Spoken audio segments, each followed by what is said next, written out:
That it's just a staccato note on the guitars and a snare drum hit.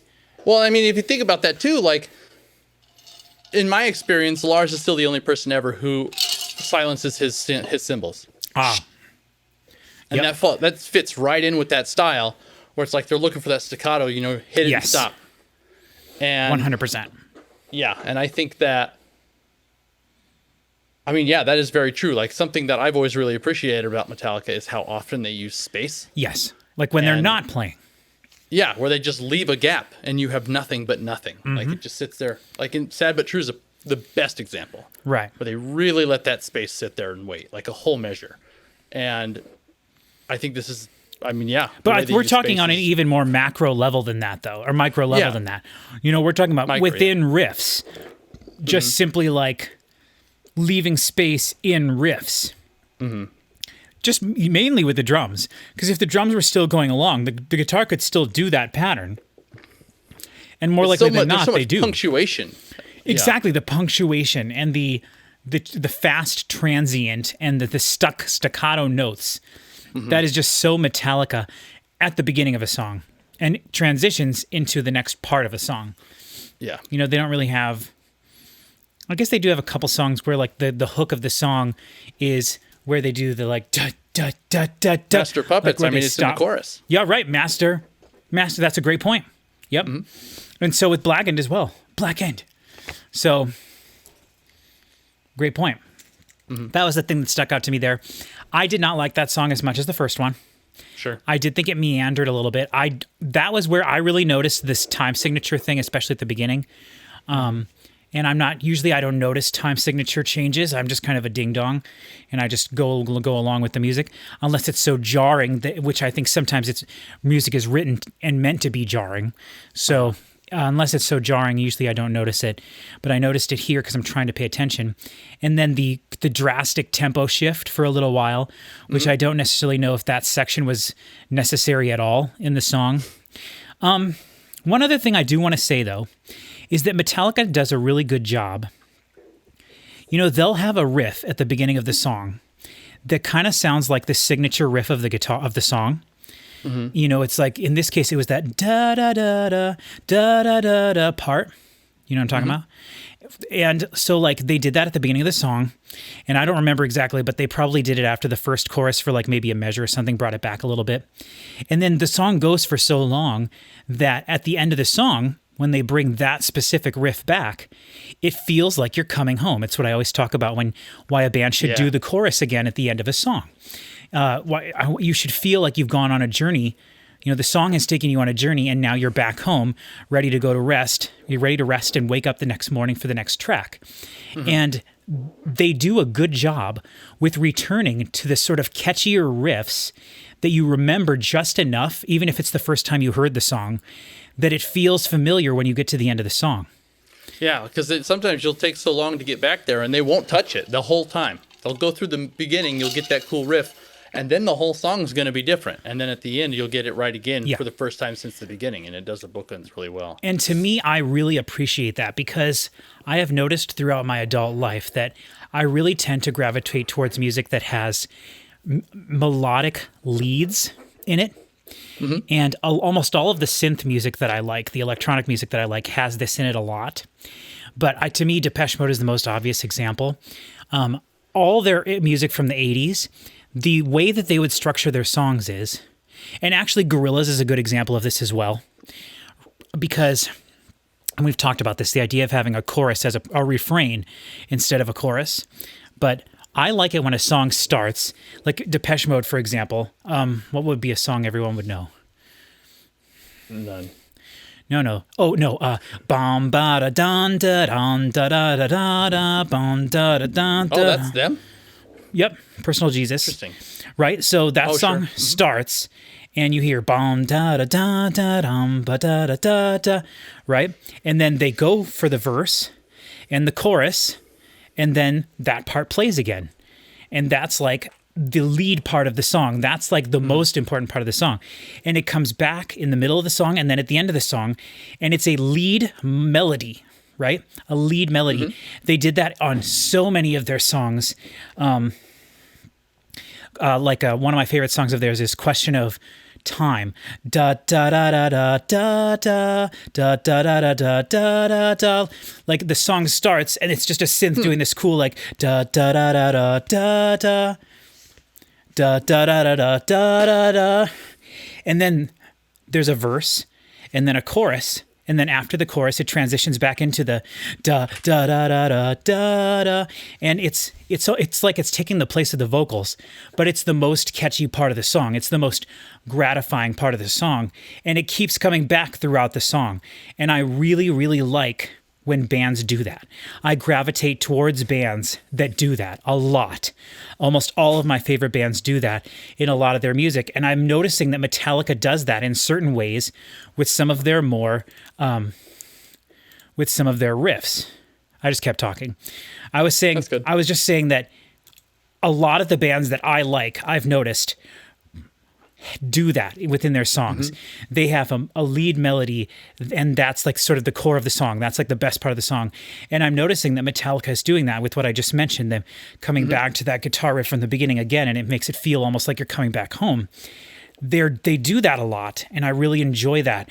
But they're doing it with just a rhythmic part rather than an overtly like in your face, here's an instrument doing what a vocal would be doing. Sure, I see. Way of approaching it. You know, like I said, the Gorillaz do it with, Clint Eastwood, right? The chorus in Clint Eastwood is just the Gorillaz going, or what does he do? Oh no, not Clint Eastwood. Feel Good? Feel Good Inc., right?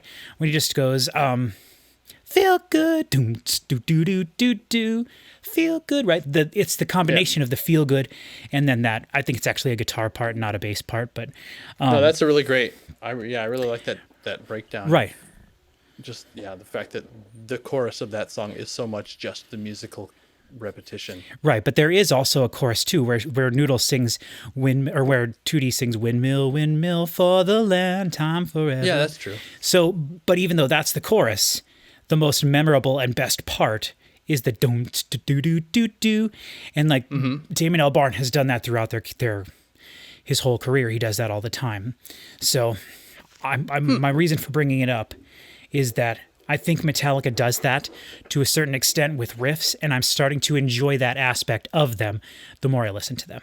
Awesome, yeah. So, all right, that was a long time to talk about not that song. So, all right, Eye of the Beholder. How do you feel about this song before we listen to it?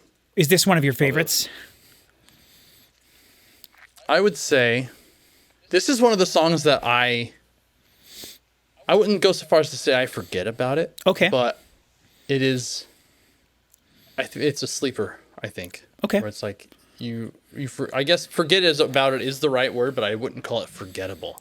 Right. It's just not one you think This about. one, Eye of the Beholder, Frayed of Sanity, and Harvester of Sorrow all kind of live in that same place of like the other songs on the album. But interesting. they're all I great. think I've heard every one of those songs mentioned as like people's favorite Metallica song ever. Yeah, no, I was going to say Frayed of Sanity is one of my favorites, but it just kind of lives in this, like, I guess maybe in the shadow of some of the bigger songs, like One. Like, and Justice for All is, like, it's the title track, it's a timeless classic, and then you've got One on the other side of it, and so it's like, Eye of the Beholder, what's that? Oh, it's the song between the title track and the most popular song that they have ever made. Right, Like, right. so. Okay, interesting. Well, let's see if you can find something this listen that you can grab onto and remember forever. Okay. All right, this is track 3, Eye of the Beholder, in 3, 2, 1. Okay, another slow one. Starting quiet, Yeah, fade in. which we have no use for that. Boo. No, it's such a strange choice. Boo hiss. But it beats a fade out every time.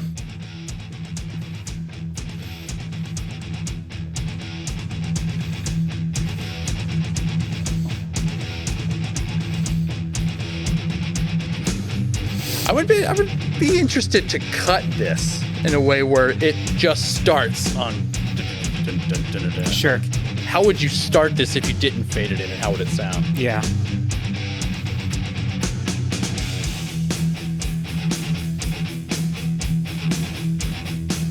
This is just nice. Yeah. there's so like in the endless discussion of whether or not it is metal and what metal is. Right. Like there's so little happening here. Right, it's just a simple riff. It's just rhythmic. But the thing Yeah. is, it's also way more than rhythmic. Like, there is complexity to, okay, Extra space. flanchy guitar solos, or flanchy vocals, Yeah. or a crazy effect at least. Flanger. Yeah.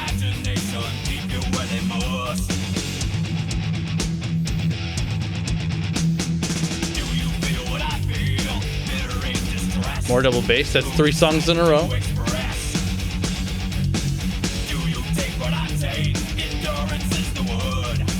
He's double timing the hi-hat.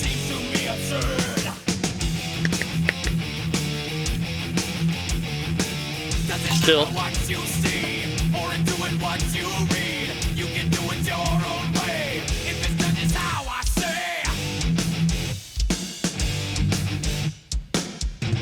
Yeah, this is. I think about this one lyrically a Oh, lot. I remember this part. Yeah.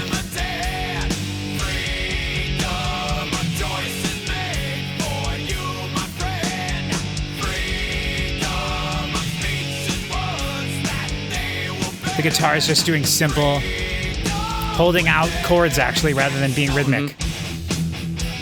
But that pre-chorus thing that they do there, oh, that's such a cool riff for just like one measure. Oh, that's cool too. I'm a sucker for like descending or ascending transition riffs. Oh, okay. Like, you know, da da da da da da da da da, or da da da da da da da da da.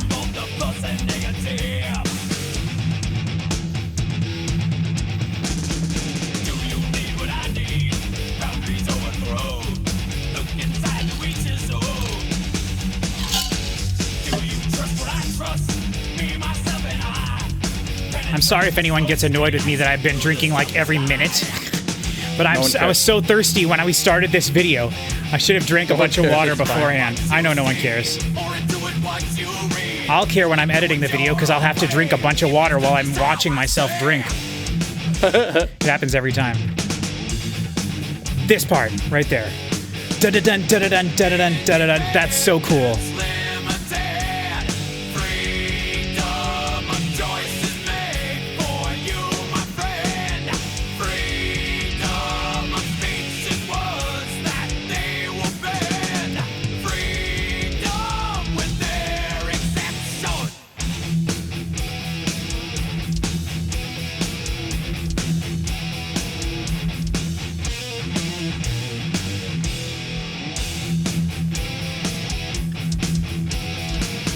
Bum, bum, bum.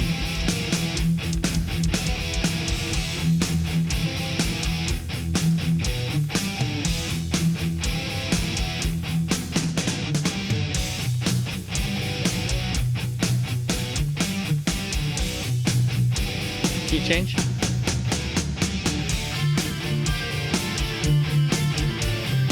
Harmonized part off to the side. Are we going to get another part off to the other side?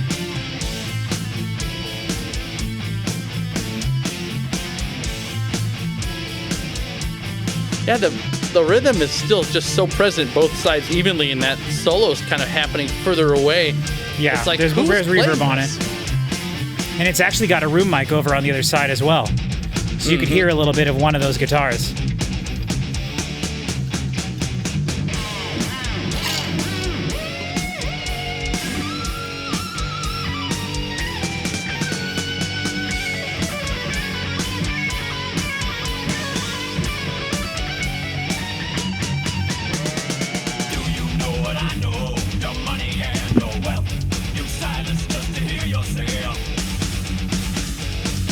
So that was kind of interesting because there really was no transition, right? It just went right into the verse. Yeah, true. Love this riff. This feels very different from Metallica.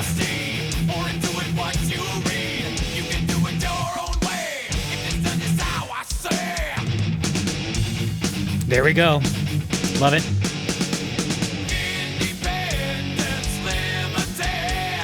Freedom of choice is made for you, my friend. so you can sing along with it.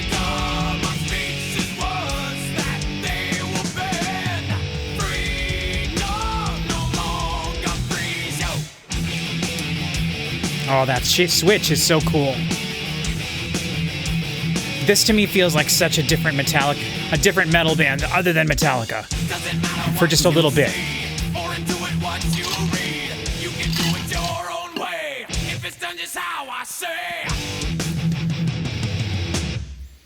Wait, is that it? Yeah. Son of a gun. Okay, wow. So that went back to the chorus a third time at the end. It's been every song. And so that far. song, I think, definitely harkens more to what I think you would be able to expect from the Black Album. Like that I think was not so. a speed metal song. That was definitely like, it was very simple. It was very built around its riffs, just like plodding and Yeah. you know. But the thing is, there were that's- moments yeah. in there where it was not that. And I think Right. that's probably what people mean when they say a little bit more proggy, because yes, the song was that at its core, I think, but there were so many parts where they played with that kind of a thing. Or they played with the timing and the tempo and stuff, maybe just for a measure or something in a transition. And I think that's really cool, the way they did that. That's probably I think that is my favorite song on the album so far. Yeah. So, and I really good really like chorus. that song lyrically, and Okay. conceptually. And it's definitely one that gets misused because people can just sort of take what the lyrics are and apply it to their own situation, and in a direction, in a way that works in both directions. But like, you can do it your own way as long as it's done just how I say, like that, like freedom. You have freedom, you their just have to do exception. exactly what I say. Right, or it's like it's not freedom; it just is pretending to be. It's very built around the concepts of fascism, and there's so much relevance in the lyrics to that right now, and it's it's just one of the songs that helps this album stay really timeless, I think. Sure. Sorry, I'm just looking at the words now. I will say the lyrics, they don't seem to be overly complicated at No, all. I was actually know? thinking about like the simplicity of this album versus Puppets. Like Puppets is, it feels like that is their sort of like magnum opus in terms of the complexity of the way that they wrote their songs in every aspect. And I think we might have talked about this, or you and Chris talked about this. It's weird because I feel like I was on that episode for some reason, Right. but either you guys were talking about it or I heard it somewhere else, but it was like Cliff was apparently like a really important driving force, a driving factor in like the more orchestral, like the really complex sort of Yes, the layering. ins and outs of how it's layered and like structured and stuff. And maybe that's a part of what you're legitimately not hearing those in this because he's dead. And it's like you're hearing that this is much more in line with what Metallica makes without him. Right, like the stark changes from thing to new thing to new thing to new thing, and then back to familiar thing. Well, I was thinking more like in just like the simplicity. Like we were talking about how simple, like overall, like Yes. mechanically simple that song was.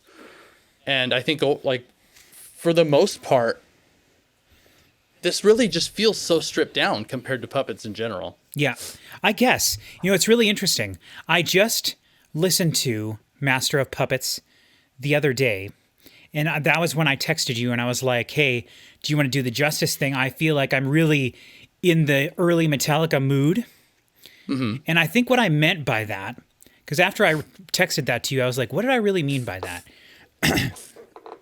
I think I meant it maybe a little bit more sonically, where I was like, okay, like I was trying to put my head in the headspace I would have needed to have been in 1986 to appreciate it a little bit more.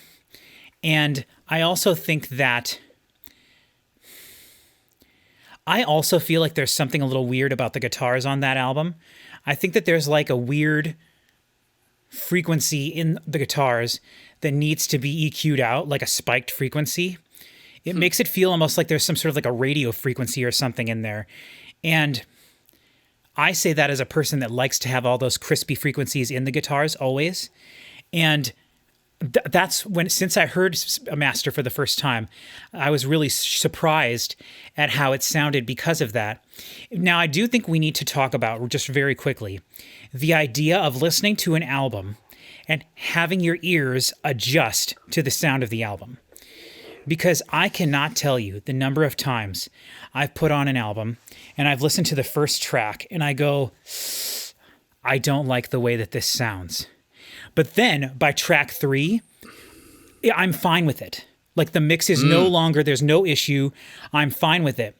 And then every time I listen to it after that, I feel almost like the first time I hear an album, my ears have to like take 2 songs to adjust to it.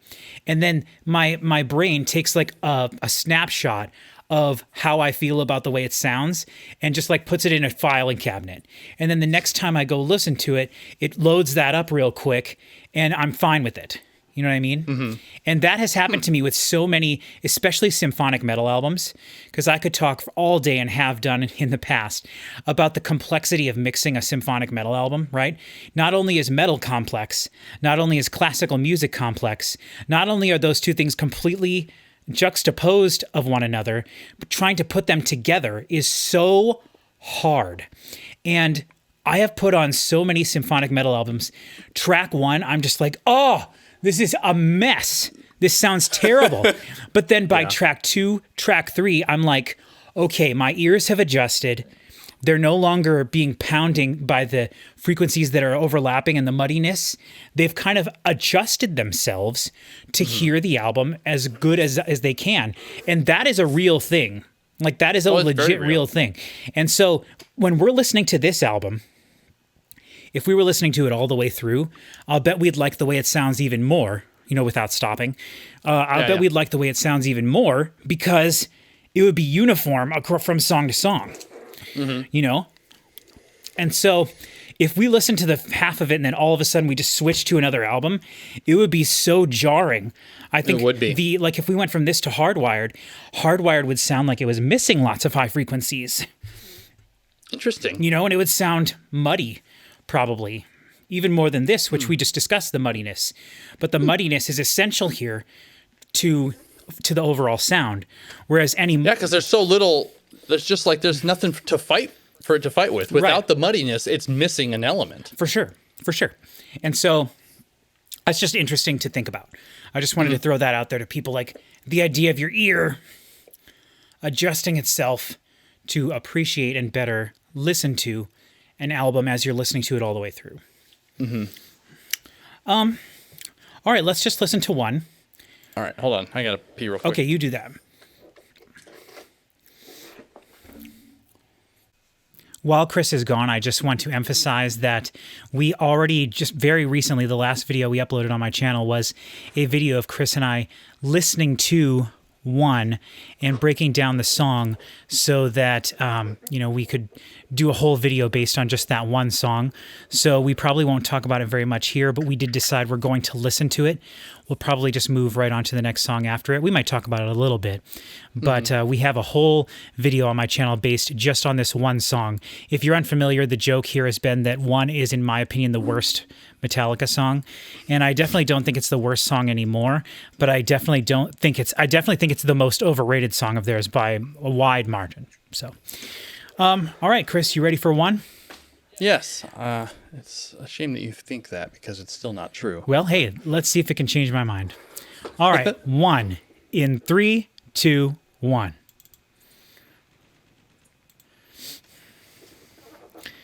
In that video, we also broke down the lyrics, which we're not going to do this time, but I do have a much better appreciation of the song after we did break down the lyrics. So.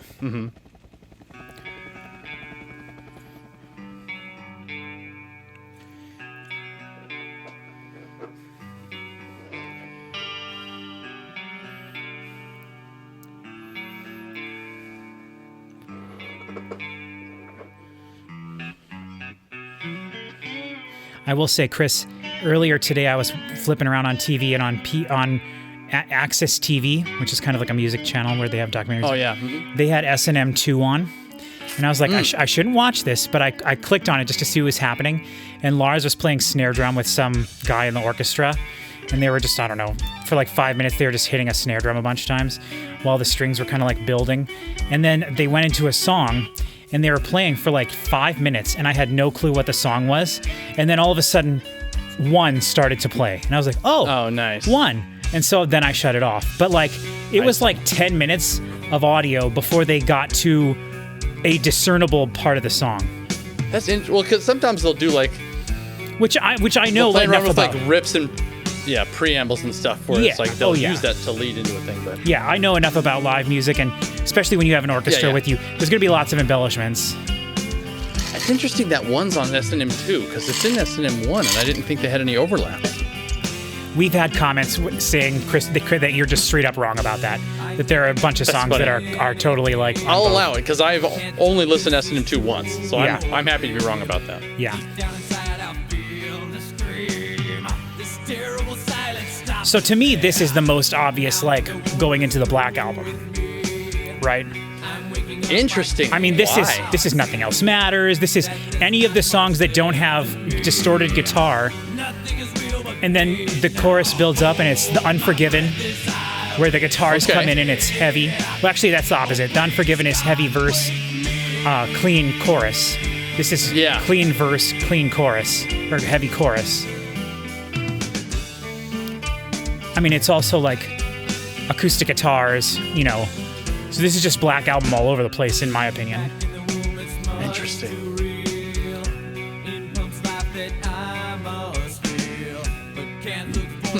And as Chris and I discussed, these drums do not belong on this song in this part. The drums should sound completely different here. They should be mixed completely differently. And then during the heavy parts, when the guitars get distorted again, that's when these drum sounds come back. But we've already established the drums never change in this whole album. The whole album, right, exactly. So it doesn't surprise me that they don't. But contextually, do you think that they should be quieter? No, I think that they should be played quieter. I think that they should have more reverb on them. I think they should be farther in the background. I think they should sound completely different. Interesting. I mean, played with brushes, just played like a ballad should be played, not played like the rest of the album. This is not ballad drums. That's true. No, but it's the whole first part of the song is a ballad, though.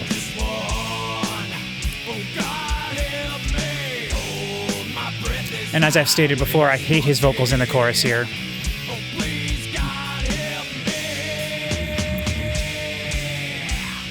It's before he started, like, singing, you know? Yeah. That was something people mentioned online. I was looking up, like, why do people like Justice so much? Some of the things that kept coming up was that it's the last Metallica album where James screamed kind of on it. Which, Yeah, it's more of a shout, but... Right, but compared to the rest of their catalog from here on out. Yeah.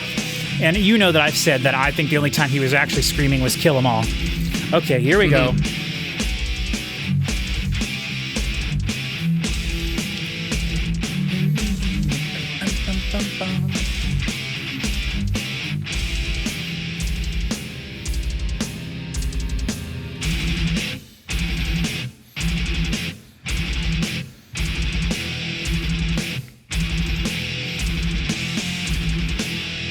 Just 3 notes.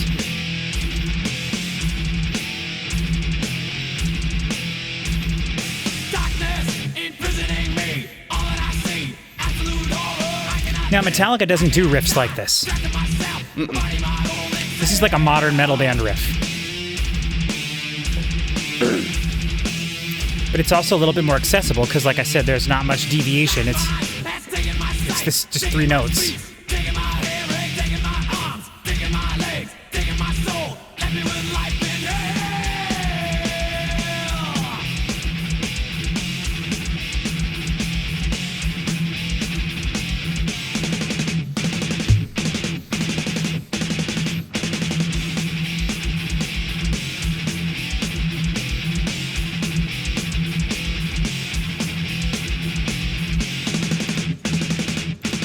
You're back. Yep.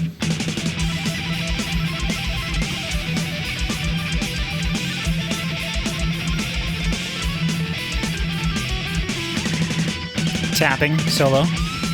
Yep.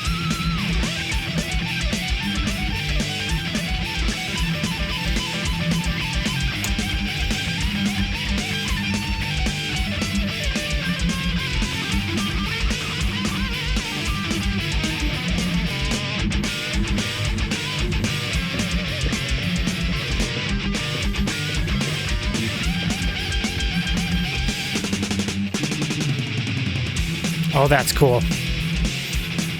That's the coolest part of the song right there.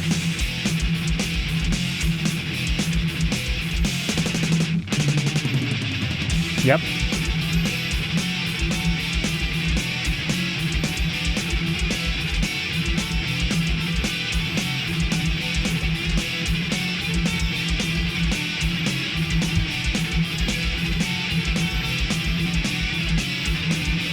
It's a double track guitar. Yes.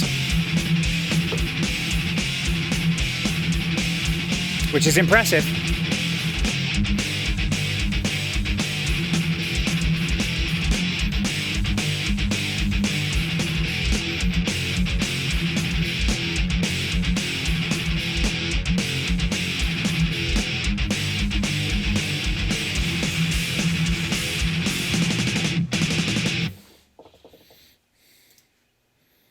So, to say that that's impressive, is that to say that he played that twice for the double tracking? Yeah, how because that it was a works? really complex part, and he played it twice, and it lined up. And that's, that was something I wanted to bring up earlier, but it's kind of a complex thing to talk about, even though it's one of the things that I'm most familiar with in audio, because I have spent many, many, many, many hours lining things up in metal, in just speech, in a cappella music, in acoustic guitar, in pop music, drums, vocals, anything. I've spent countless hundreds, if not thousands of hours lining things up. And no, you shouldn't have to do that. But when you are working with amateurs, no, and I don't mean that in a I know, it's just such a funny, like, it's almost impossible not to hear the added context. right. of But that I mean, word. there's a difference between Metallica and the band in the house next door, Right. And when you work with those kind of people, there's lots of mistakes, and you can be fussy about it in the studio, and you can get mad at them and tell them, why don't you know the songs better? Why can't you play together? Or you can have someone around like me that's willing to do the micro editing. Because I have a video that I've never uploaded because I don't want to hurt the feelings of the people that I did the editing for. But I just recorded myself editing for about an hour and a half. And I was editing a quartet a cappella group, which is hard to edit because it was 4 mics, 4 guys in the same room. And when I tell you that it's the worst timing that's ever been done in the history of singing, I'm not exaggerating. It is awful. And the amount of work that I did on that album, I did 2 albums with them. The amount of work that I did to make that album sound as great as it sounds is like a miracle. And it is a testament to my editing. And I'm not ashamed to say that because I spent 10 years honing my editing skills. And I have a video, but I would say within like a 40-second section of a song, there's probably like 120 edits, if not more. Just There's always so many more than anybody will ever think. Every single syllable for all 4 tracks had to be moved. And there's a piano playing as well. But thank God the piano was on its own track. But you have to have the music to the piano, or the vocals to the piano. But anyway, the reason I bring all of that up is, at the time they recorded this, at the time anyone was recording anything, they didn't have the ability to do what I was just talking about. Right. Because the technology that exists now didn't exist back then. They would have had to have done it on tape, and it would have taken years to do that. So if Kirk didn't play those 2 guitar solos exactly perfectly, you would be able to tell immediately. it would sound wrong immediately. And there are moments on Metallica's albums, especially Kill 'Em All. The opening guitar strum on what's the Seek and Destroy is like 40 milliseconds off. It's the left guitar starts like 2 seconds, maybe a whole second before the guitar on the right starts. It is egregious. It is unacceptable to me and something that would have been my job to fix. Right? Yeah. But with this album, because the guitars are so clean, the rhythm guitars I'm talking about now, because the rhythm guitars are so clean, and because there's nothing hiding any imperfections in the guitar, the idea that it sounds so tight, so together. I mean, you yourself were even commenting, it sounds like it's just one guitar track. Yeah.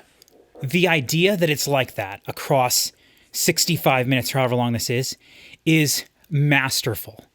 Like, the other thing to keep in mind is that when you play a guitar, there is fret noise when you move your fingers from one note to another. And Metallica plays staccato riffs all the time, palm muted, right? So you hear space between almost every note. And when James is moving his hands, the fact that he can play so well without ever making fret noises is unthinkable. It is. It really is, because I have spent hundreds of hours editing out fret noises, right? You have to go and edit out everything between every guitar note, which is so stupid. Yeah. And it just is remarkable how much James is like on it with the overdubs. It's actually unbelievable. I can't reach it. It's too far. Thanks, Mom. You're welcome. Teresa making an appearance, handing me the water. She's laughing. She was going to come over and wave, but she decided not to. So yeah, I don't know. What do you think of that, Chris? I mean, I have a friend who is significantly older than me. Like, he's probably, I think he's in his mid-50s now, so 15 years roughly. And I would talk to him about like what it was like when Metallica was putting out these albums in real time. Oh, like, sure. You know, to have lived it. And he remembers that there was a lot of discourse around like, well, they can't possibly be like, this was more about their live shows. Right. But the idea that they would go, like, they would play it, like, to hear this and to think, well, they can't possibly do this live. Right. And then then go see them live and watch them just shred it up. Just, like, put out a performance so close to the quality of the album that you can't even believe that it's happening. Right. And it's like, I think that's a huge part of what made them so huge when they started to happen, was like the fact that this level of masterful musicianship, you know, instrumentation is, you know, prevalent in what they do everywhere they go. It's like, you know, changing people's minds about what's possible. And the idea, I don't imagine most people ever even consider the double tracking aspect that you just talked about. I'll bet most people don't. Yeah, because I didn't. I mean, there's a lot of stuff you just said that I'd never heard of because I've never done editing for music like that before. And, you know, that he can move the way he does without making any fret noise, and just the double tracking and all the stuff that they're able to do. Like, they're not overrated. No. You know, in that regard. Not in that regard, no. All right, we just took a little break because I had a bloody nose. We're back. Not that anybody cares, but we're back. And we are about to listen to The Shortest Straw. Which I think this might have been your favorite the last time you listened to this album. Interesting. Now I'm really excited.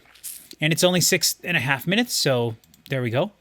We don't have to, take out rent somewhere to listen to the entire thing. All right, let's just do it. Track 5 off of And Justice for All, The Shortest Straw, in 3, 2, 1. If I remember correctly, this might be one of the few songs that was down-tuned. Maybe that's why I liked it.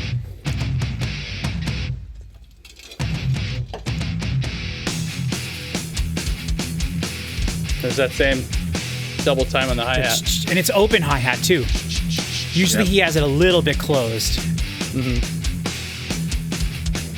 Ah, see, now I can't do this anymore. Damn it. Ah.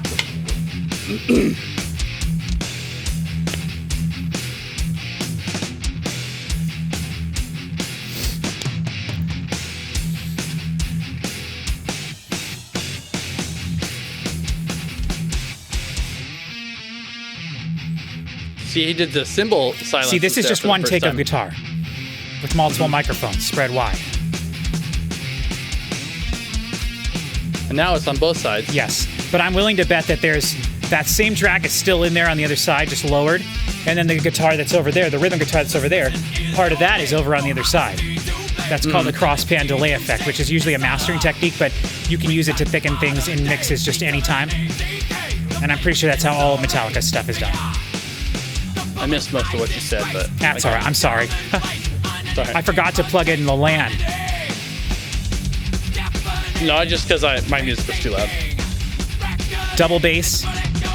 Yep, every song. When it goes away, it always feels thin because it's so all-encompassing.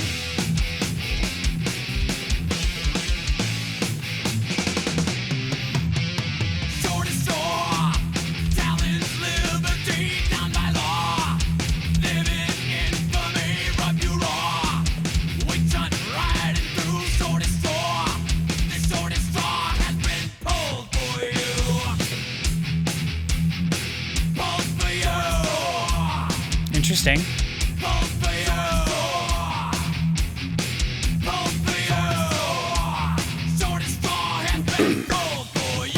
That section of the chorus didn't need to be there, in my opinion. Which part? The part where they did the shortest straw spread wide, like that was basically just repeating the chorus again with less words and just repeating some of the words. It was unnecessary, in my opinion, especially on the first chorus the first time through. Maybe only do that the second time. Makes sense.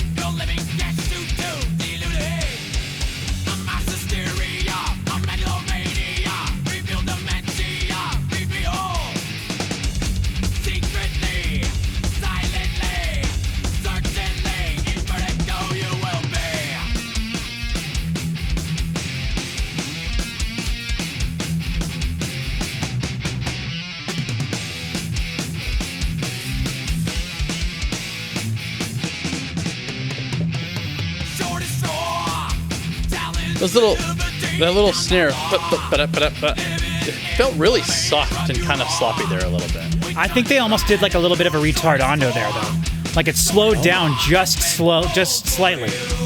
So maybe that's why. Or maybe it was unintentional and it was not timed correctly. This is before they did the click track. Yeah. Little splash cymbal there. He loves those.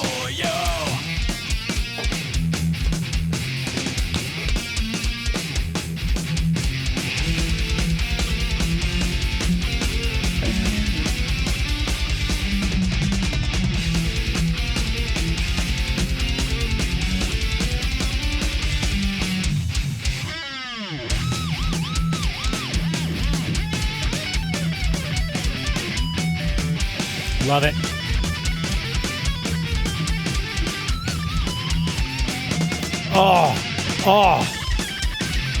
Oh, yes.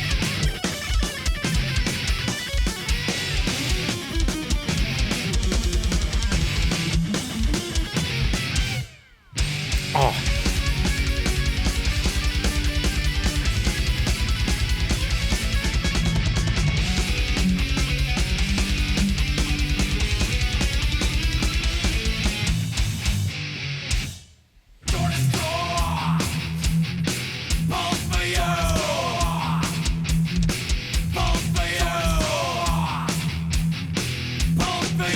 This was the part I said was unnecessary the first time. Yeah. Would have made more sense to just be this time after the solo and everything. Well, what it did just now is it separated two guitar solos. Yeah, true.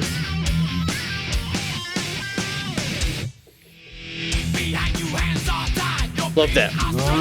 Yes. Oh, yeah, absolutely. I Very remember. Trigun. It's obvious why I love this song.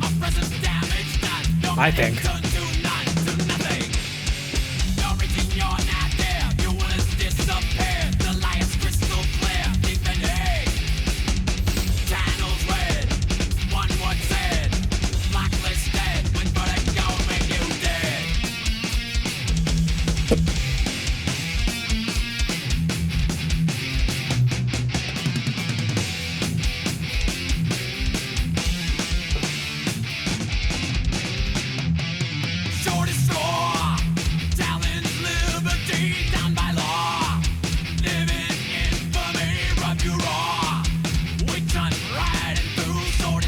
Back to the chorus again at the end of the song.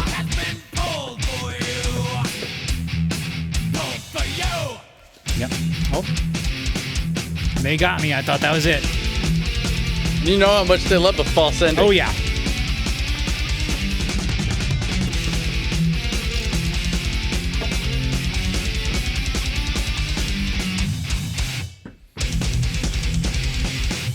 Wow.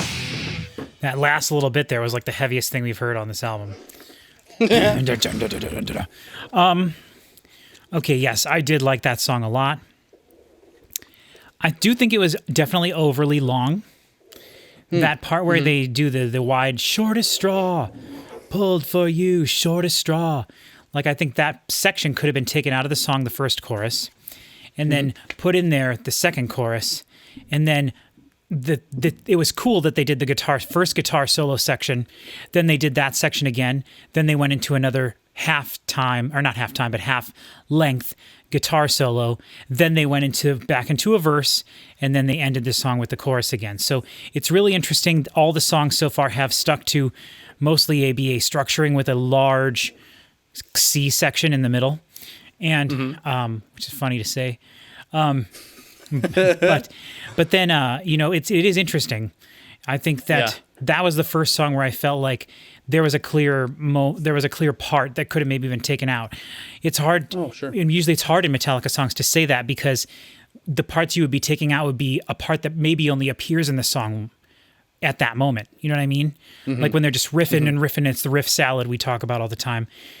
Sometimes those can get a little long, but it's hard to say you should cut some of that out because what you're doing is you're cutting out parts that are only appearing in the song at that moment. But when you cut out redundant parts that are in the song elsewhere, you're not losing anything. And so it's easier to criticize and I feel like suggest that maybe that was something that should have been done. How do you feel about that song then? You said that was one that kind of doesn't stick to you, or? That one doesn't really stick to me as much. I'm not. Is it? Can you tell what that's about by reading it? I know that you were going through the lyrics there. Nope. And I was going to ask you that. No. Part of it, I don't know what that one's about. When I first started reading about it, I thought that the shortest straw was they were maybe because they've talked about this in songs before, the Salem witch trials, or falsely accusing someone and just saying okay, someone's got to be the scapegoat here. So whoever. Not maybe not the Salem witch trials, but just the idea of having someone be a scapegoat, and you have whoever chooses the shortest straw. Well, sorry, but you're screwed. You're the one that got picked. So that's I think what part of the song is about. The verses probably would. Oh, I see. The song's lyrics deal with blacklisting of American politicians with alleged ties to communism during the Red Scare of the 1950s. Sure, and it also says the title may be a reference to the death of Cliff Burton. Burton was fatal sleep. Come on. Oh no, I know this story. Let me tell it. But right the night he died, they pulled straws to see who would get the specific bunk bed on the was given his fatal sleeping bunk by pulling the shortest straw in a game of chance. Yeah. I'm gonna go ahead and give that a no. That doesn't, because that song there's so much for lack of a better way of putting it, that song seems to be sung in anger, as if it just, with the treatment of Cliff in To Live Is to Die. Like, this album came out in 88, which is, I mean, probably at least a year or probably less than a year after Cliff was dead. I doubt that there is an animosity towards him for dying based entirely on chance. Yeah. And I mean, there so certainly could the be a idea- guilt, Sure, but I feel like it would be but that's more. not what this song's about. I feel that would be more introspective, like, you know, singing about yourself or something rather than because the shortest straw has been pulled for you, has not been pulled by you, you know. Yeah, I think it just makes sense, like you said, the Red Scare There's stuff. a Red Scare thing. And once again, you know, we're dealing with a new Red Scare right now, and this is the relevance is just, it's here, it's back, it's Yep. timeless as always. Yep. 100%. All right, Harvester of Sorrow. I think this is another one people talk about with high praise. I like this one a lot. All right, this is Harvester of Sorrow in 3, 2, 1. Love the way it starts. Oh.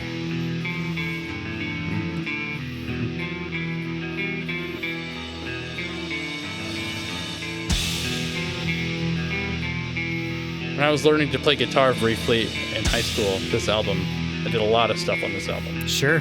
That's such a catchy part right there. So simple, though. Yep. Love Oh. this background, this ghosty thing. That vocal. Yep.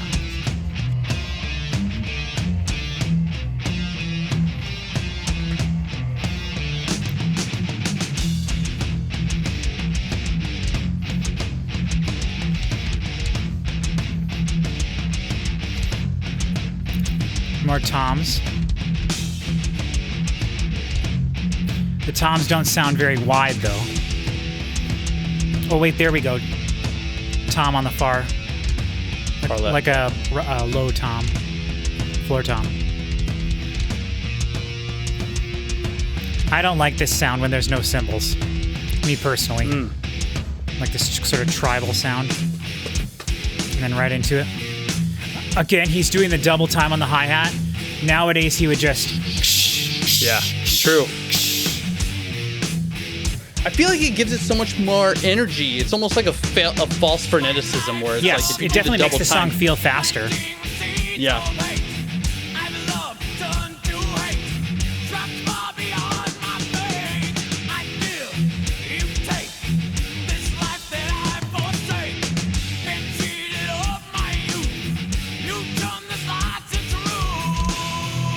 That was great melody, like a great rhythmic line.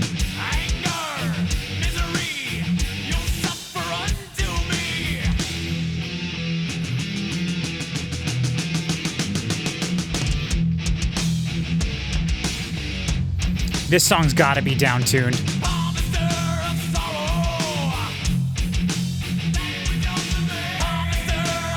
Wow. And that's the chorus.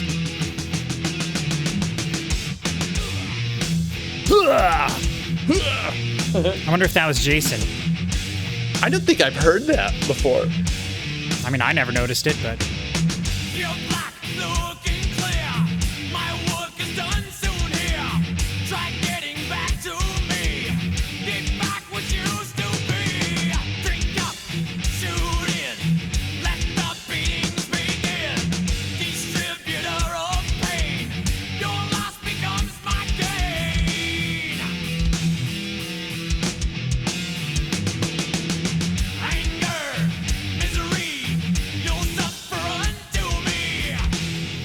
that's so weird. That's like the pre-chorus according to the lyrics, but it's basically just the thing that came right before it repeated.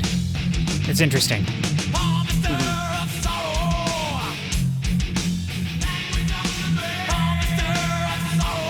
I mean, that makes this chorus, that background part, that's cool. I love that part, yeah. Yeah, they don't do anything like that on this album for the most part.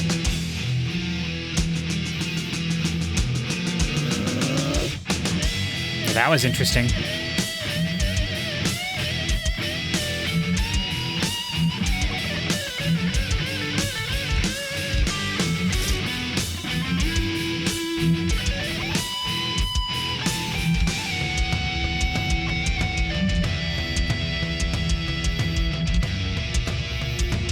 Back to that sort of tribal feeling.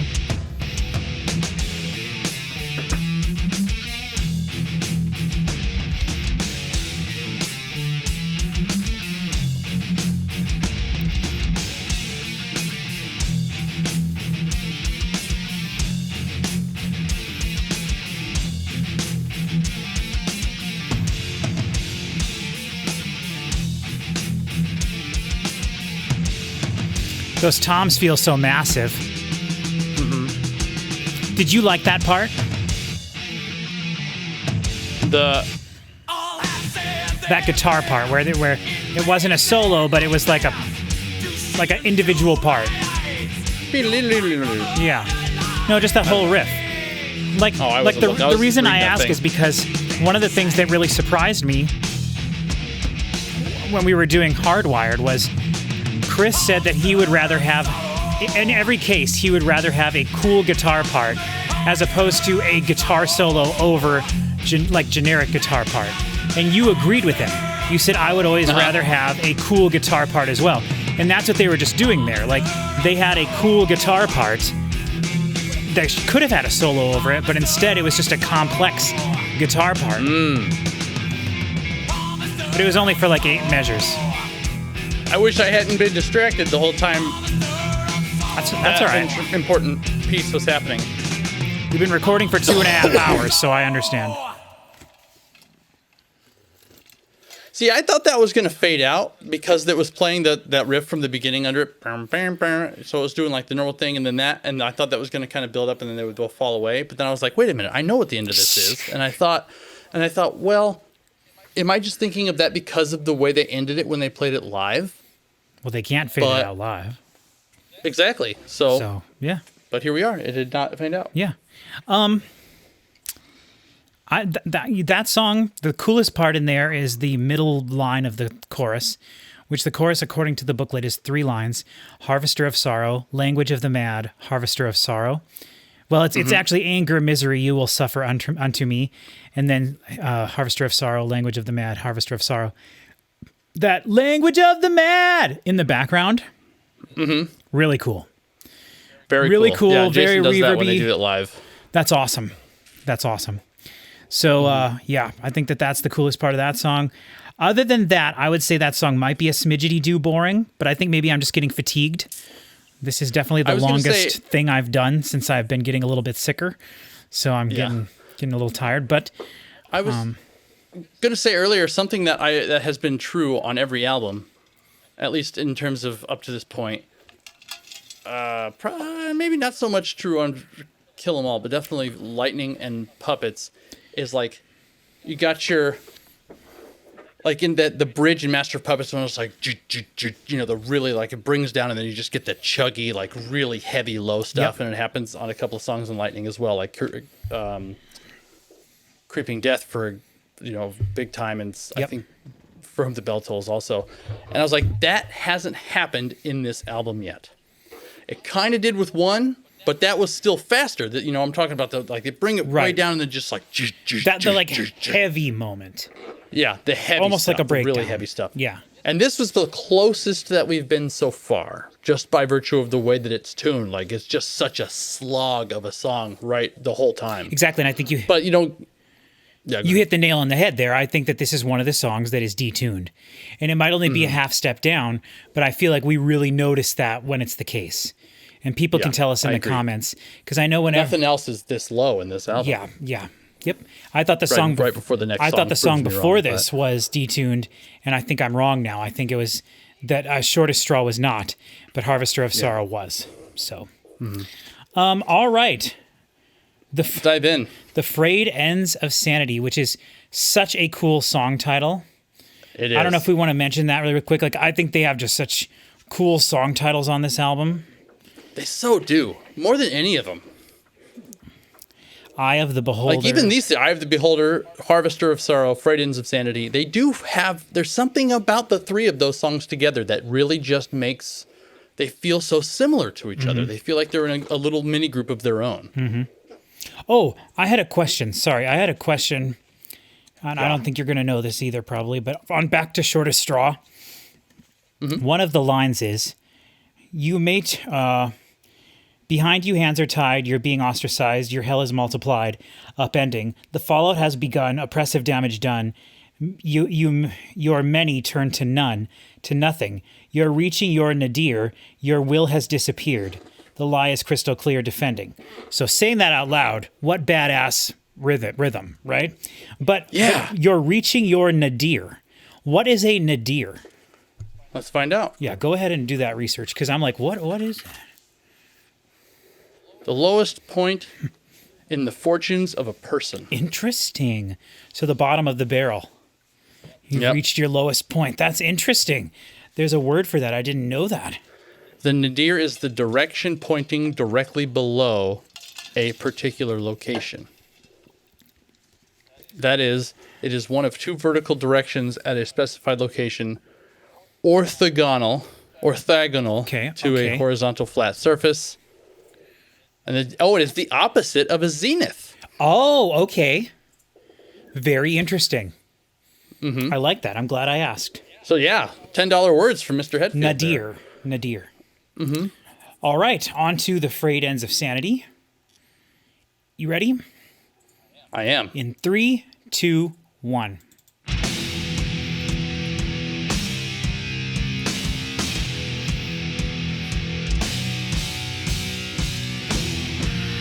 Ah, yes.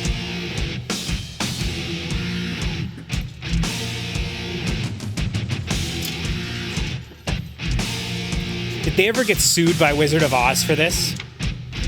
Nope.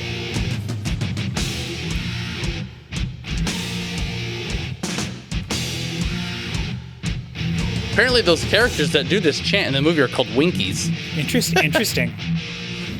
That was re-recorded by Metallica, though.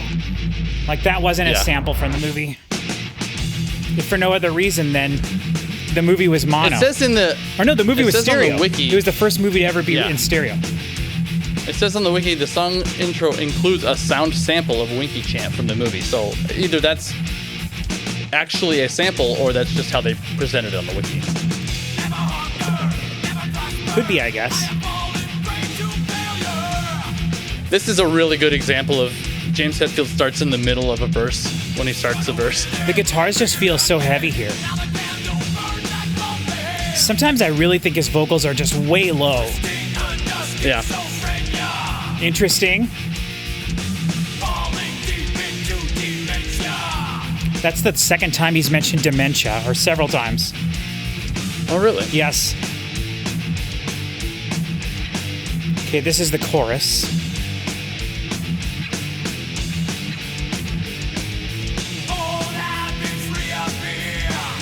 More reverb.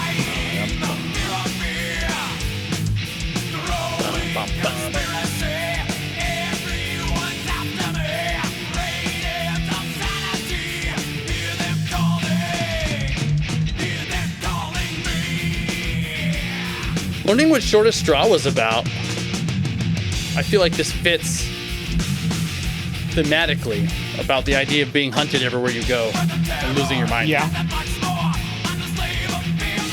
Well, the fear of fear is what FDR said in his speech, right? The only thing you have to fear is fear itself.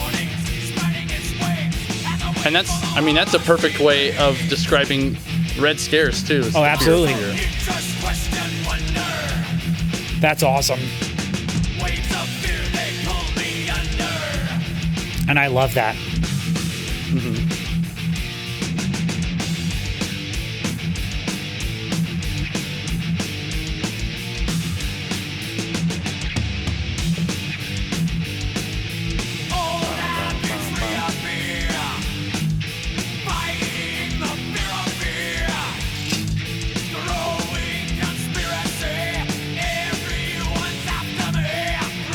I feel like this is a boring chorus.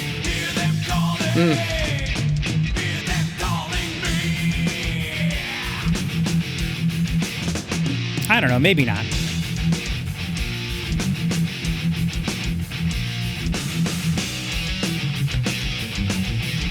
That guitar, one take. Spread wide though with multiple tracks.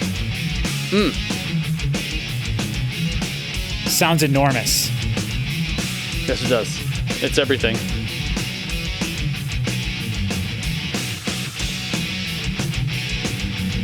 Now harmony part.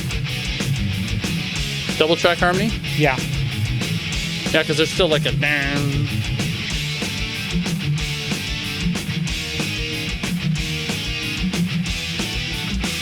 Triple part harmony. Three-part harmony.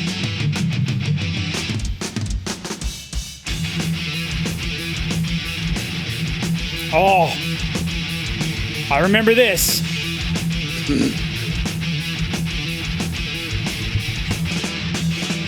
Let's go.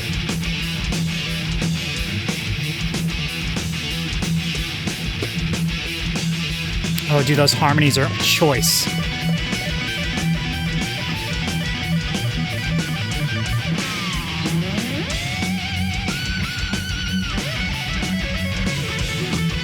Also one track, multiple microphones, spread wider. Or one take.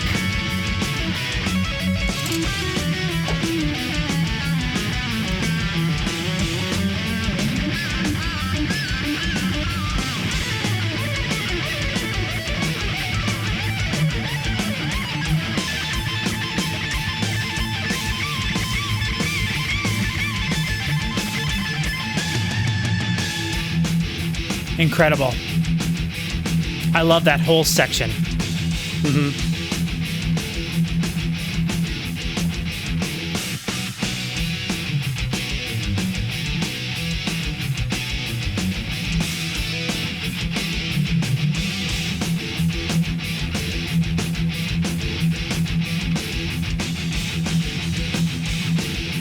Oh.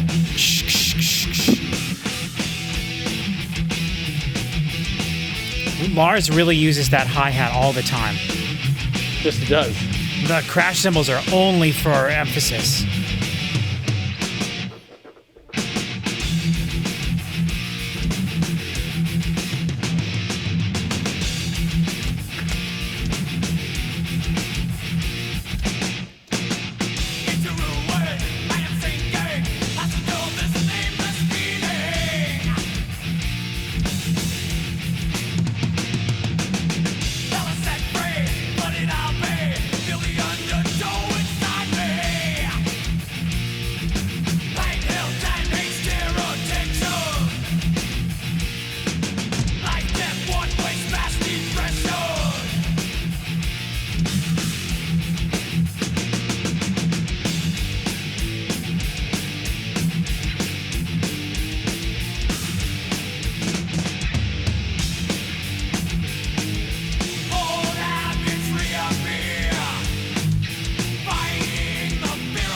This part is very Black Album. Okay. And I love the change of the lyric there in the chorus for the last part. Okay. Very sad but true.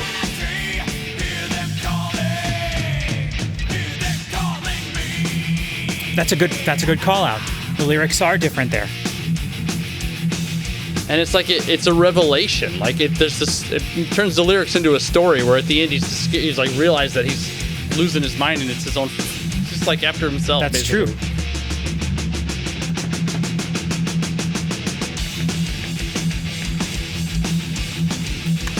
Now they do the coolest riffs of the song.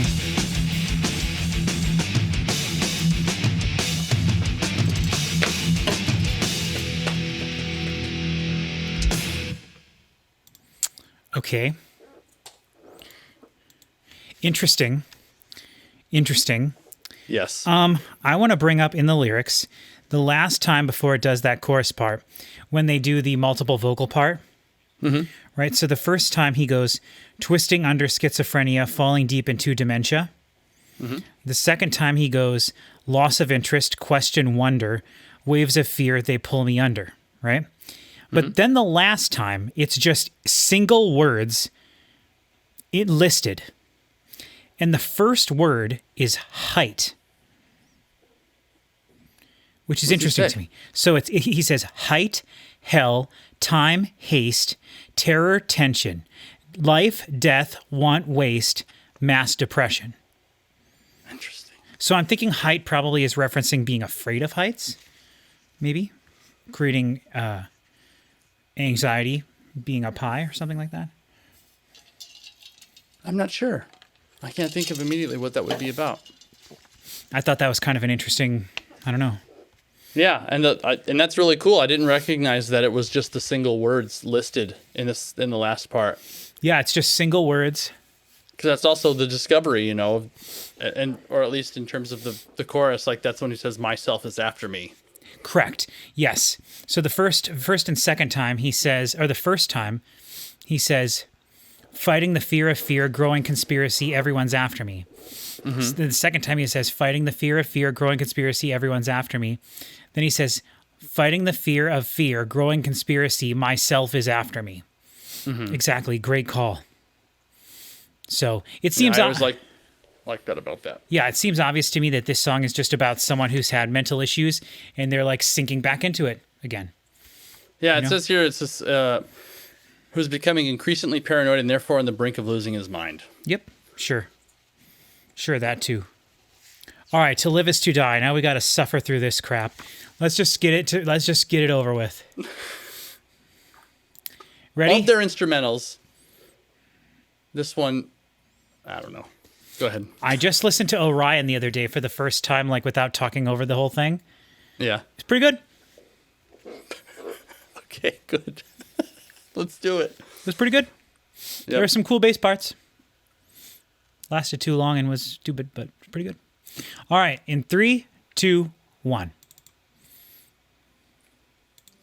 All right, now I was thinking a little bit ago, like wondering why this isn't at the end of the album. Like this makes more sense to be the last song. Oh, I would probably agree. I mean, I don't remember it very much, but I'll try to pay more attention to it this time, everybody. Don't get too mad at me. Just knowing that it's about Cliff and it includes things from him, like the riff that he wrote and then those lines, that poem that he wrote or whatever. Like, actually, I read that was a myth. The poem was not written by Cliff. Okay. I read that. I don't know who wrote it. If you want to look that up, you can. To maybe I'm wrong. I'll see what I can come up with. One of the videos said that was actually one of the misconceptions of Metallica or something. That's great. A list of top 10 or something.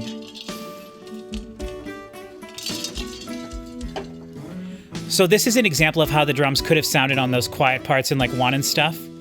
Oh, sure. Yeah, that makes sense. Now he's playing on the same way, the same volume. Mm-hmm. Oh. Yeah, but everything about him was different, you're right.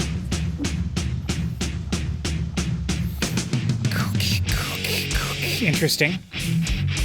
Okay. Cliff Burton. Sorry about that light behind me. That's why no one can see me, huh? Why? Because it's the same color as you? No, I guess it doesn't matter. Let an old man lean back in his rocking chair. You go right ahead.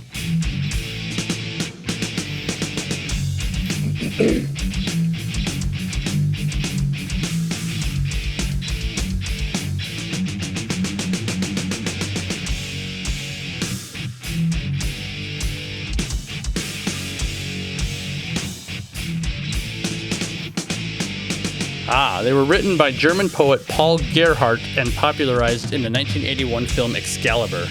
Okay. It's not taken directly from the movie. No, because I think it sounds like James saying it. Okay, yeah, it probably is. I'm pretty sure earlier I said that Cliff had only been dead for a year when this came out, and I was wrong about that because he died in 86. I was confused because he died on the 27th, and that's where I put the 7 in. But just so that people don't pull me apart, I do remember saying that incorrectly. Still, though.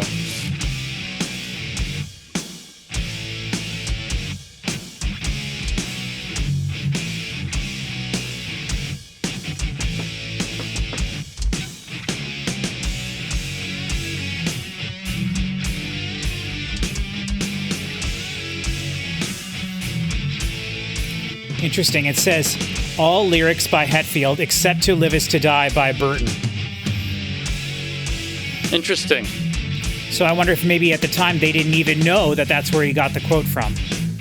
That might be true, actually. If it was like something that he enjoyed. And he seemed like the kind of person that would have poetry and things, like just scraps of things written around. Okay, hold on. The second guitar solo on this song was played by Hetfield.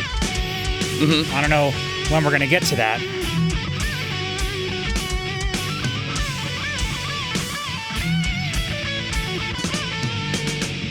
Can you imagine if Metallica did a whole set where they just did the instrumentals?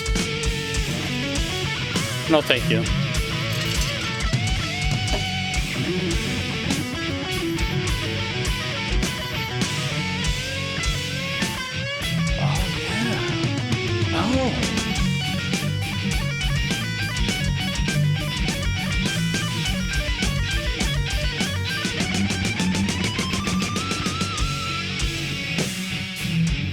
So I don't know if this is the second guitar solo. I would imagine there's lots of soloing on this, but... Yeah, this isn't a guitar solo.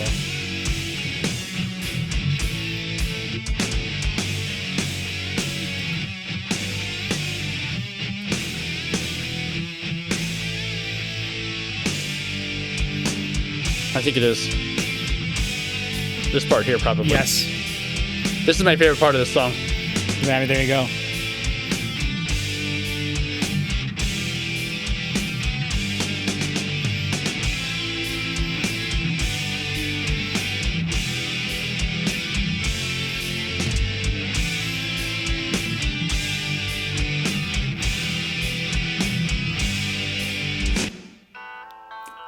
Wow, that was interesting. I love this lo-fi stuff. We know Cliff liked to use lots of weird effects and things. He did a lot of that on Ride and Master and Kill 'Em All. He did that kind of stuff too.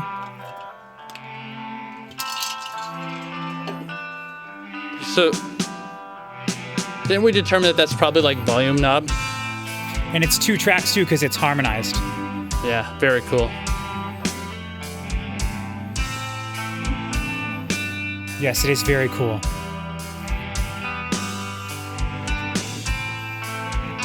I mean, this is genuinely sad sounding. Like, 100%.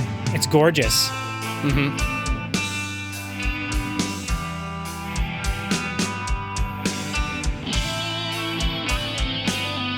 This could also be considered the second solo. yes, I think so.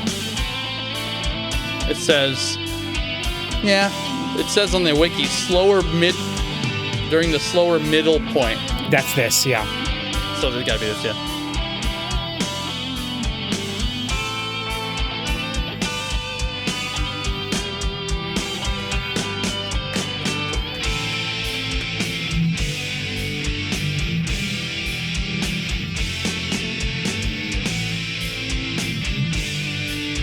It is very sad.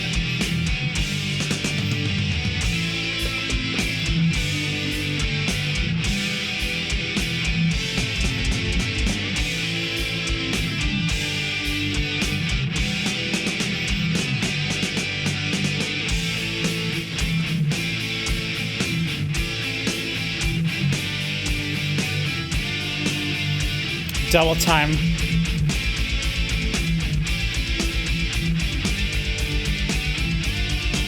Hi-hat.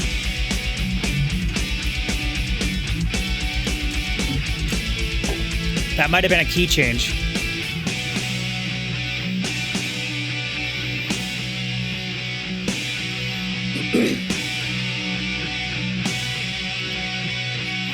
Slowing down.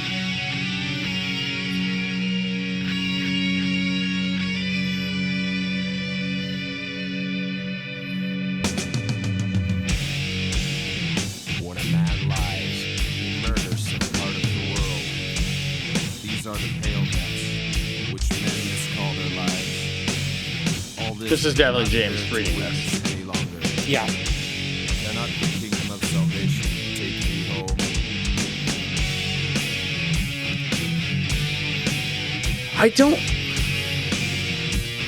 I'll never understand why that is so quiet it's almost unintelligible. Yeah. Because it's like, if you're going to put it in there, put it in there. You Yeah. know? Yeah.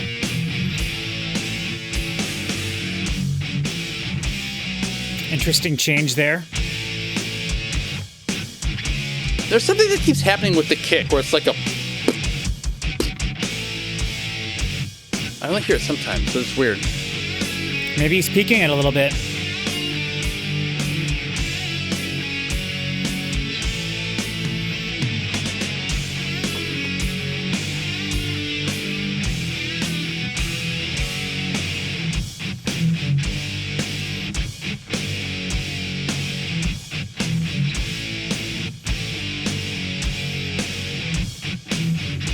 Back to a riff we're familiar with. Taking you home again. Towards the end of the song too, okay.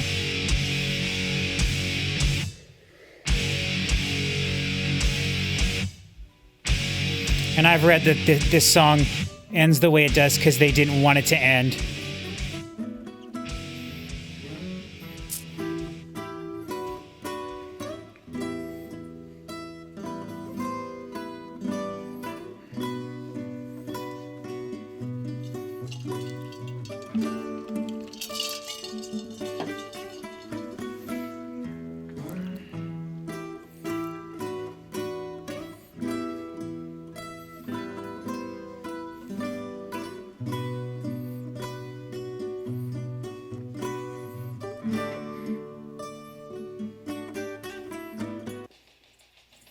Wow. Really? Mm-hmm. That goes, wow. I read that is so abrupt because that's the way he died, abruptly. Yeah. That's amazing. Which is such a great way to end Contextually, that is amazing. Mm-hmm. There's an interesting fact that I read while we were listening to that. Okay. This is the only instrumental track with Jason Newsted playing bass guitar. Well, that makes sense, right? I guess it does, because they did not have another instrumental track until Death Magnetic. So, there you go. Yep, which is so interesting. I never considered that. Even though, I think we talked a little bit about the potential for My Friend of Misery from the Black Album having originally been written as an instrumental. Right. And then lyrics added to it later. Yeah. But I think that is still very interesting. It is interesting. I didn't hate that. No, it's, it has such a specific meaning, according to everything we've read, that you can, it's like you can create your own story out of what's happening. Yeah. And I like that. Rather than someone sitting here and telling me what everything means, that's nice too. But just knowing what it's about, that it's about something so specific, and that the things sort of represent specific aspects of, Cliff's life or whatever. That the song is so like gorgeous at points. Uh-huh. And then also sad. But then also just sort of like, there's big chunks in there where it's just like Metallica doing what Metallica does. A large reason of one of the main reasons they do what they do is probably because of Cliff's influence. Mm-hmm. So it makes sense for them to just be Metallica in the song, because that's one of the things he contributed to them doing, is just being themselves, helping create their sound.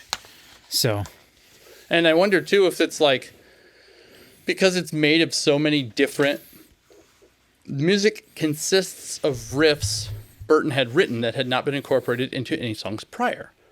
Which makes me wonder, if you've got all these little bits and pieces of little riffs and stuff that he had worked on, you got to stitch them together into something. Mm-hmm. So if they're not going to be complete songs or connected to each other, then you write a song that they become part of.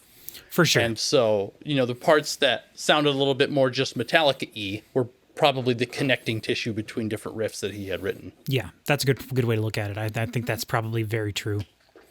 So, awesome. I did not hate that. So, all right. And I still think that it is such an odd choice for them to put Dyers Eve after that. Well, let's listen to Dyers Eve, and we'll see. And when you listen to this on the album, To Live Is To Die, has that super abrupt ending. And the very beginning of Dyers Eve is just, bah. And so it's like, blimp, blimp, and it just jumps right into the next thing, which is a really interesting sort of do you think that's experience. Probably why it's not the last song on the album? Although it would probably be just as impactful to just abruptly end the last song.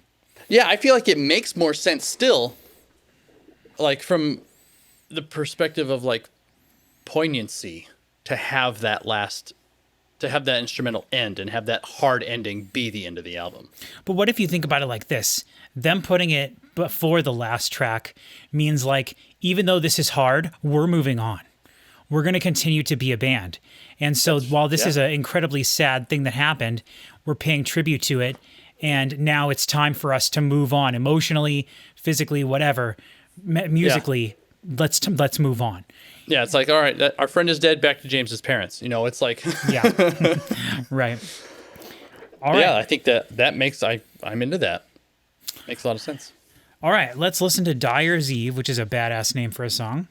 Yep, and I've often cited this as my favorite song on the album. I don't think that I would carry that as heavily as I may have once done so. I could be convinced that it was one of three other songs, but this is definitely one of my top songs. Okay. All right. Dyers Eve in 3, 2, 1.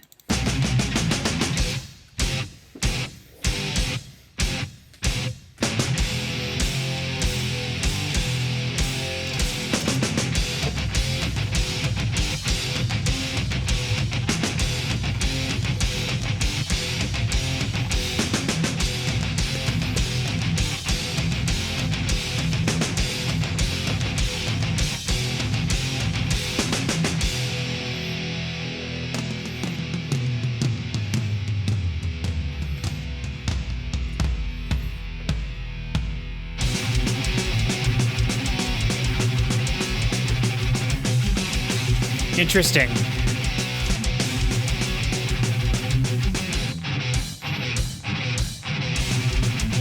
Getting some bass in there. Also, those were some stopped cymbals. Mm-hmm.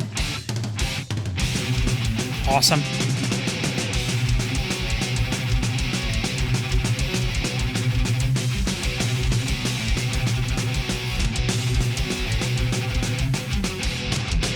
Dear mother, dear father, what is this hell you have put me through? Believer, deceiver, day in, day out, live my life through you. Pushed on me what's wrong or right, hidden from this thing that they call life. Dear mother, dear father, every thought I think you disapprove. You rate a dictator, always censoring my every move. Children are seen but are not heard. Tear out everything inspired. Innocence. Just not innocence. I was going to say that was interesting, but I was looking at the next word of the song, which is innocence. Innocence. That's funny. Be without your Okay. filter. From the fast thrash to the more groovy. Living blindly.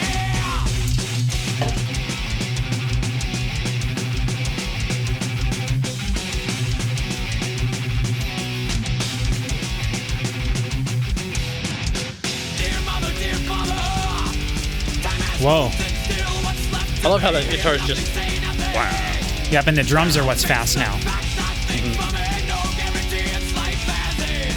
Damn you for not giving me my chance.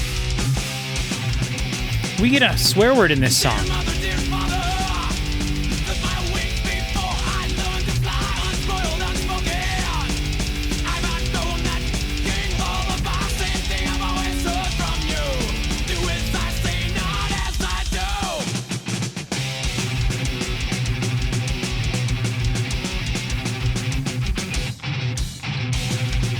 Interesting. We've had no fade outs this album, have we? No sense, torn 2 fade ins though. out your shelter. Yeah, which is fine. Yeah, not as bad. Not ideal, but fine. I'm living blindly.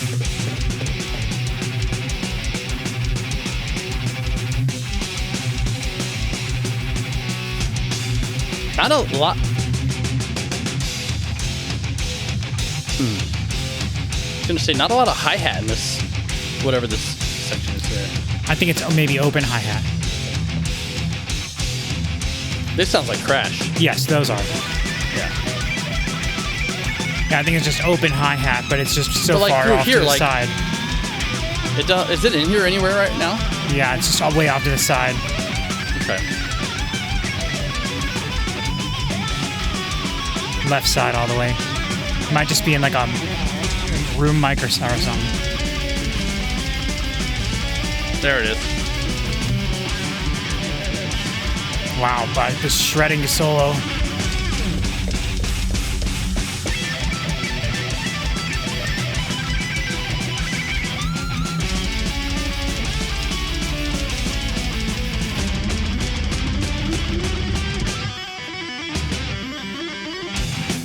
Wow.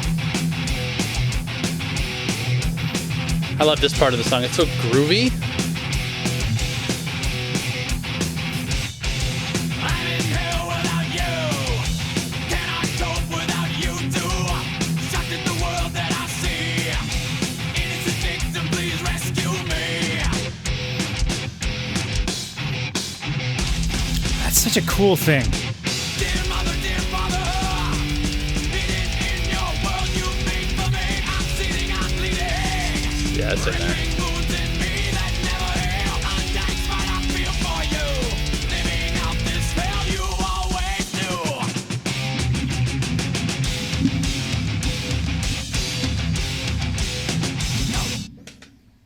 knew. Wow, okay, so it does end abruptly anyway.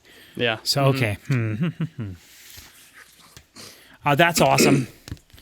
I love that song. It's probably my second favorite song on the album. Is Shortest Straw still number one, or has it changed? That's really tough to say.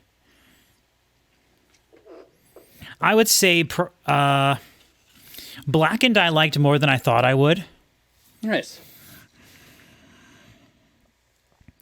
Because it's way more straightforward than I was anticipating. And I think it does have a nice chorus that you can sing along with. And then I did like Shortest Straw and Harvester of Sorrow. Both of those back-to-back were really nice. Nice. Honestly, Frayed of Sanity was interesting too, and then Dyers Eve was really great. Yeah. At this point, because we've been recording for so long, it's hard for me to even remember Shortest Straw and Harvester of Sorrow, though I know we just did those probably like half hour, 45 minutes ago. But I do remember loving Shortest Straw. But then I remember being almost even more impressed with Harvester of Sorrow. That was the one Great. that was heavier that I thought, yeah. I do remember being disappointed with the Frayed Ends of Sanity. The chorus in that song, I thought it could have been a little bit more interesting. It was very straightforward. But the rest of the song, I loved. I think it's funny, but every time I listen to a Metallica album, I say, this album has my favorite solo sections. And I say it like every time I listen to one. And the thing is, like, I know for a fact that I like the like bluesy solo stuff that he does on Load and Reload more than this kind of fast stuff. But you can really tell, in my opinion, that Kirk was still taking the time to write all the solos on this album. Yes. You know, a lot of people have been complaining. I've seen online people complain a lot that these solos are more improvised since Load and Reload, and they've been making metal more, so the solos all kind of feel the samey. He doesn't move around the guitar as much. That's a very bluesy way to approach solos, and so I think that this really feels planned out and thought out. Yeah, especially with the double tracking, like it would have to be. Well, you could improvise something and then take the time to figure it out and do That's fair. little That's harmony fair. parts. But they really haven't been doing that, you know. But and for the most part, there aren't lots of harmonies on this album. There's probably more than there are on a lot of the albums, because after this point, there's really almost no guitar harmony whatsoever in solos or even in the riffs or anything. But they're obviously about to change their style for a whole decade. Yeah. A little bit more. So yeah, I don't know. I love the guitar tone on this album. During the solos, I think that I said it multiple times, I love a dry guitar solo. You know, it's nice to have this big washed out solo where you're going bending notes and it's all these like long, beautiful, lush notes or crazy stuff, and then it gets a little faster, or like, you know, whatever runs of fast stuff.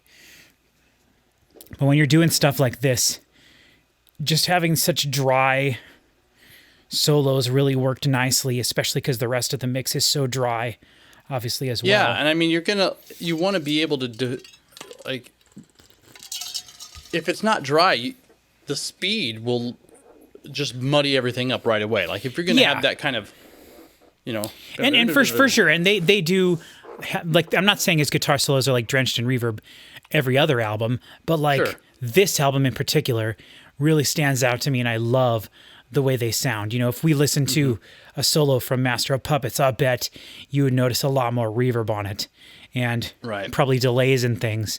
And there wasn't much of that at all here. It was all just very much like, it was impressive in the same way that James's rhythm guitars were impressive, just ridiculously accurate. And then understanding that at the time they didn't have the ability to micro edit like I would be doing, which means they have to play everything like 99.99999% correct. Otherwise, you would just obviously be able to tell. And the fact that there's nothing that sounds wrong, and it's so complex and dry, and there's nowhere to hide any imperfections whatsoever in this mix. Yeah, because it's not super busy with the extra instruments either. Nothing's covering up anything, really.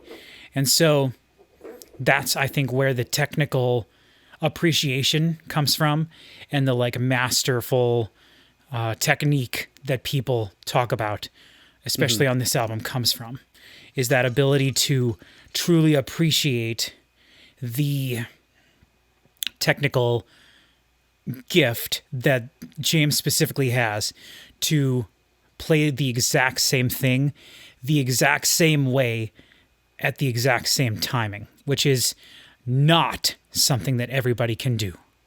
I mean, James and Kirk can both do it because, I mean, that's all, overwhelmingly the solos are Kirk, so they're double tracking those. And yes, 100%. And a lot of the solos aren't doubled, but there are certainly parts that are. And we do know that later on, live,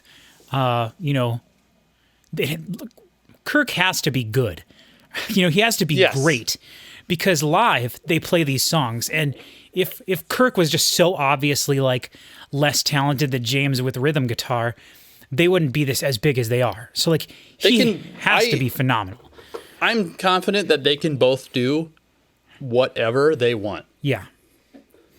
But I really think, the more that I think about it, like the fact that these albums were made when they were, these first 4 albums, that's one of the reasons people give Metallica so much credit technique-wise. And boy, is it deserved, now that I think about the idea of having to edit this. So the accuracy is out of this world. Overall, definitely not my favorite Metallica album.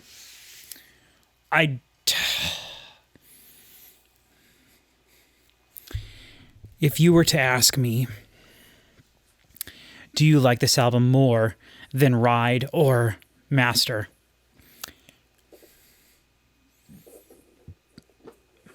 That is tough. I'm a little surprised that it's taking that, because it is a tough consideration. I think that I like the songs better. I do like the songs and the songwriting here. However, I love the songwriting on Ride the Lightning. I think that there's a lot of special things there, and I think a lot of that has to do with Cliff and his creativity. But I like the songwriting. I think there's lots of parts you can sing along with on that album. There are not very many sing-along parts on this album. I do feel like this album, maybe songwriting-wise, is the closest to Death Magnetic. Both of those albums, Death Magnetic and this album, feel like... Well, that's not necessarily true. I really do feel like on Death Magnetic, they were trying intentionally to not be super catchy at all. They were trying to go back to their formula of anti-choruses and stuff like we were talking about. Yeah. But I feel like they were like intentionally doing it. Whereas maybe they didn't even realize they were doing that a lot of the time on their first 3 albums. Because I completely agree with that. That was one of my early complaints or criticisms, I guess, about Death Magnetic, is that it felt intentionally seeking to basically like redeem themselves after Saint Anger. Right. And it's like, how do we do that? We play stuff that sounds like our old stuff. And so it was like, it did feel like it. I don't want to say forced, because I feel like that's a little too extreme, but it felt a little forced. Yeah. And so it makes sense that you would feel that way. And I would say that what was forced on Death Magnetic would have not been here. Right, because they were still in that mode. because they were just writing songs back Yeah. then. You know, they were big, but they weren't. You know, they did not have a legacy that they felt propped up on that people had been complaining to them about for 20 years. Right. Now, I will say one thing about Justice that I was thinking about this kind of while we were listening to the album on and off, and I was like, I don't know. But my thought was, of all the Metallica albums, Saint Anger is the one that I wish, if I could, I would tweak it to make it sound good in a particular way, and then I think I would love it. Yeah. This, I do love it. Right. But that really has nothing to do with song structuring or like changing the songs at all. With this album, I feel like for the first time, I felt myself listening thinking, oh, this would be so cool if only it had this. You know, if only there was a keyboard player and he was playing something to fill this part in, or there was a little bit more over here. And maybe the reason for that is because it is missing, for the most part, that bass. You really do not hear the bass. You can tell that some of the bass is there, the bass frequencies. Yeah, occasionally you hear it, where it's like, that is not the sound a guitar makes, but in terms of what it's bringing to the song, it is not much. Yeah, and so but for the first time I felt myself, and the thing is with all the other Metallica albums, I just kind of take it for what it is because I know that that's what every Metallica album is going to be. It's just going to be guitar, bass, drums, vocals. But I do feel like they try out different things on all the other albums, maybe a little bit more. You know, there's messing around with reverb, there's messing around with different things, there's background things. And like we said, a lot of that was Cliff before this. After that, they just kind of changed their style and added more layering. And so, a lot of it I'm talking about is like vocal layering, you know, because there's almost no vocal layering on this album whatsoever. I think there's only 2 songs that did it at all. But on Load and Reload, there are background vocals everywhere. And that's one of the things that I love about those 2 albums. And Saint Anger also has that as well. And Hardwired and especially 72 Seasons also have that. But Death Magnetic has none of that. This album has almost none of that. So I think that's another way that it's similar to Death Magnetic. And it's another reason that I feel Death Magnetic is comparable to this, I guess, in terms of... Sorry, I lost my train of thought there. I got a message. Was that you? Yeah, that was my fault. That was, yeah. You're like, shut up. I want to be done already. No. So anyway, I just think that I don't necessarily have a big point with that, but just by saying that for the first time listening to this, I felt like it could have been so much better. And the only other Metallica albums that I feel that with are the ones that are like egregiously stupid, like Saint Anger or the overcompressed version of Death Magnetic. But we got better mix of that. I still don't think that mix is very good, but we got a better mix of that, an official mix at least. Whereas this, I just feel like, even more so than the bass, I feel like some of the songs would have really benefited from having layering of different things. And maybe just guitars, maybe whatever. And I know, like I've said, I understand Metallica is what Metallica is, and what you see is what you get. You don't get layering of organs and strings and stuff. You don't really get that too much, especially not up to this point. And so, but the fact that I thought that several times, you know, like, oh man. I think that, I mean, it is, I do feel like it is a sort of a simplified version of what they had been doing so far. Like the fact that it's so dry and missing most of a single instrument, of which is 25% of the band. And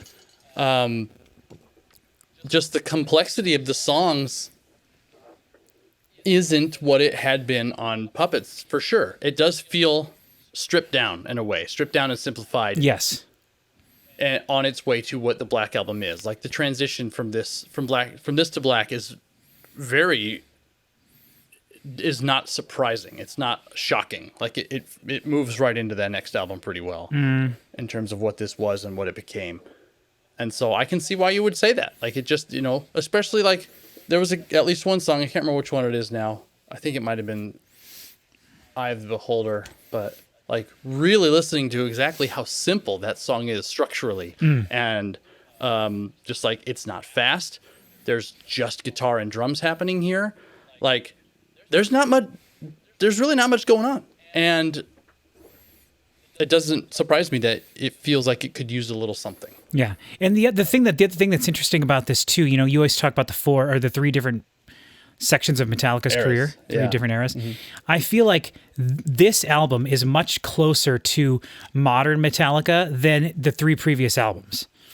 Interesting. Because this is the album where I feel like they started to have longer songs that meandered. And I feel like at the time, maybe that was like, people weren't necessarily expecting that. And so that was something that they were praised for. Whereas now we're to the point where they meander so much through songs that you're like, come on, dudes, cut out. You like cut some of this out. You don't need to have a 2-minute intro on every song. Just start the song and start singing. You don't need to have these crazy and that is riffs. something that feels like, because that's something that Death Magnetic did where it's like, you're doing this 2-minute plus intro on every song. Yeah. And you never did that before. And it was not true before where every song was 7+ minutes. Yeah. And like since Death Magnetic, it does feel like they haven't totally let go of the thing where it's like we need a 2-minute intro and an 8-minute song. It's like it doesn't need to be every song. Yeah. You know? Because it never was, you know, before Black Album when it was more organically written, it wasn't every song. No. You know. No. They just wrote So- twice as many songs. You know? Yeah. I mean, Load has 15 songs on it. Reload has like 14 or whatever. So it's like, Right, and that's the thing is like we don't need you to flush everything from 91 to 2003 in the toilet and just dump it into the drain and Right. completely negate it from your careers. Like you can hear both of the previous eras of Metallica in the third era. Like it is a Yeah. combination of all of the things. So it's like, why not make a couple of shorties? Like Yeah. it doesn't need, you know, you can't. well, you're that's not kind of gonna what, be that's able what to Lux just- Eterna was. And it's great. Yeah, yeah. You know, but the thing I was thinking though was like, I think that nowadays some of the things that we could complain about regarding